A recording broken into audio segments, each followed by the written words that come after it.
एक जंगल में एक हाथी और एक बकरी रहते थे। दोनों बहुत पक्के दोस्त थे। दोनों साथ में मिलकर हर दिन खाने की तलाश करते और साथ में ही खाते थे। एक दिन दोनों खाने की तलाश में अपने जंगल से बहुत दूर निकल गए। वहां उन्हें एक तालाब दिखाई दिया।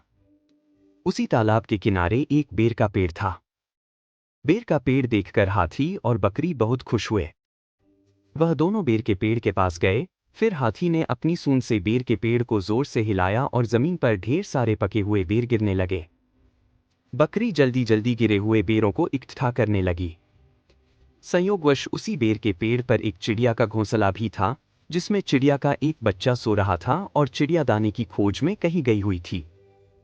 बेर का पेड़ जोर से हिलाने के कारण चिड़िया का बच्चा घोंसले से बाहर तालाब में गिर पड़ा और डूबने लगा।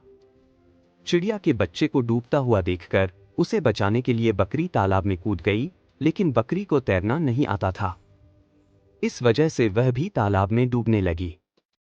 बकरी को डूबता हुआ देखकर हाथी भी तालाब में कूद गया और उसने चिड़िया के बच्चे और बकरी दोनों को डूबने से बचा लिया।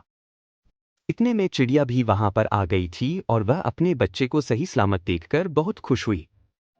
उसने हाथी और बकरी को इसी तालाब और बेर के पेड़ के पास रहने के लिए कहा। तब से हाथी और बकरी भी चिड़िया के साथ उस बेर के पेड़ के नीचे रहने लगे। कुछ ही दिनों में चिड़िया का बच्चा बड़ा हो गया।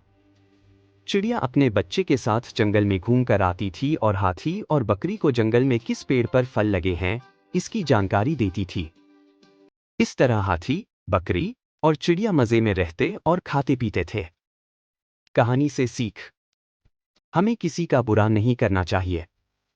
अगर हमारी गलती से किसी को परेशानी होती है तो उस गलती को सुधारना चाहिए और मनमुटाव दूर करते हुए एक दूसरे की मदद करनी चाहिए।